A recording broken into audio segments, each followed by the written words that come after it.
Assalamualaikum warahmatullahi wabarakatuh. Kami dari kelompok 9 akan mempresentasikan materi kami, yaitu investasi dalam efek. Tujuan investasi dalam efek. Pembelian efek dilakukan dengan tujuan untuk penjagaan likuiditas atau tujuan mendapatkan pendapatan dan dana yang ditanamkan dalam efek tersebut.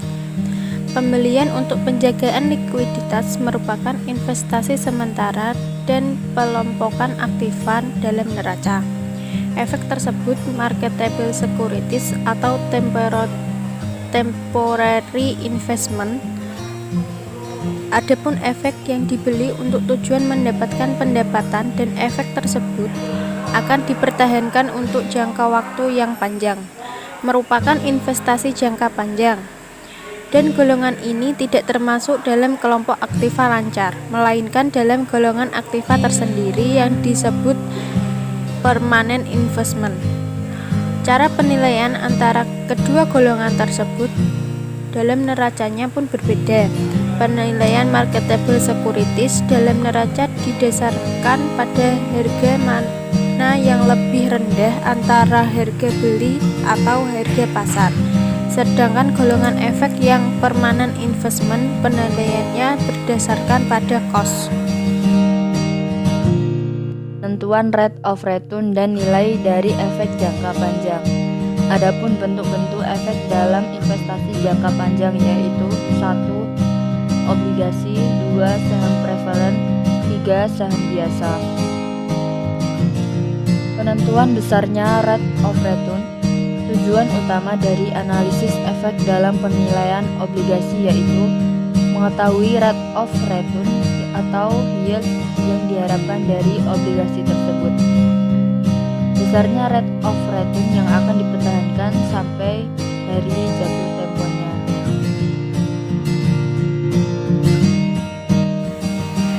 Selanjutnya yaitu obligasi. Obligasi adalah surat pengakuan utang yang dikeluarkan oleh pemerintah atau perusahaan atau lembaga-lembaga lain sebagai pihak yang berhutang yang mempunyai nilai nominal tertentu dan kesanggupan untuk membayar bunga secara periodik. Jenis-jenis obligasi. 1. Obligasi atas ujug, yaitu obligasi yang tidak memiliki identitas pemiliknya. 2. Obligasi atas nama, yaitu obligasi yang memiliki identitas pemiliknya. 3. Obligasi dengan jaminan, yaitu obligasi yang diterbitkan oleh perusahaan dengan menggunakan jaminan secara aktiva real. 4. Obligasi tanpa jaminan, yaitu suatu obligasi yang diterbitkan tanpa menggunakan suatu jaminan aktiva real tertentu. 5. Obligasi konversi, obligasi yang dapat dialihkan menjadi pemilik saham setelah jangka waktu tertentu. 6. Obligasi dengan bunga tetap, yaitu bunga obligasi besarnya sama dari awal sampai dengan jatuh tempo. 7. Obligasi dengan bunga mengambang, yaitu obligasi yang memberikan tingkat bunga yang besarnya disesuaikan dengan fluktuasi tingkat bunga pasar yang berlaku. 8. Obligasi tanpa bunga, yaitu obligasi yang dijual dengan diskon, jadi yang diterima investor hanya sebesar nilai nominal dari obligasi tersebut. 9. Obligasi tidak ada masa jatuh tempo, yaitu obligasi yang akan jatuh tempo jika perusahaan penerbit dilikuidasi dan selama memegang obligasi tersebut, investor akan memperoleh bunga. 10. Obligasi pendapatan, yaitu obligasi yang hanya membayar bunga jika laba telah diperoleh. Yang keempat, saham preferen.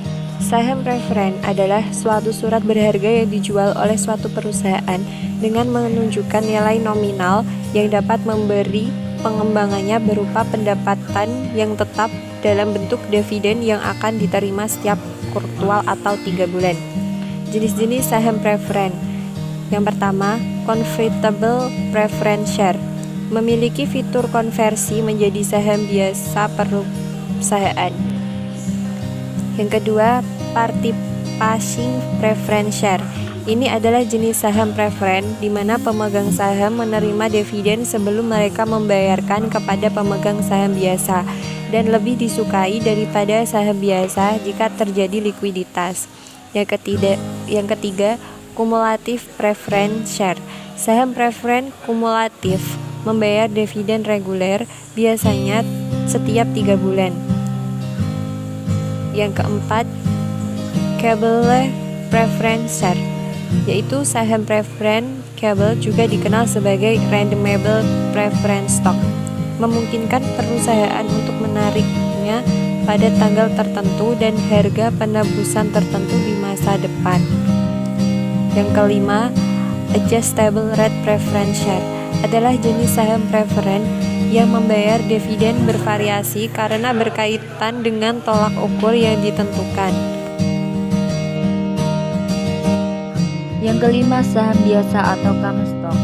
Saham biasa adalah sebuah sertifikat atau piagam yang mempunyai fungsi sebagai bukti atas kepemilikan suatu perusahaan, termasuk aspek-aspek penting dalam perusahaan.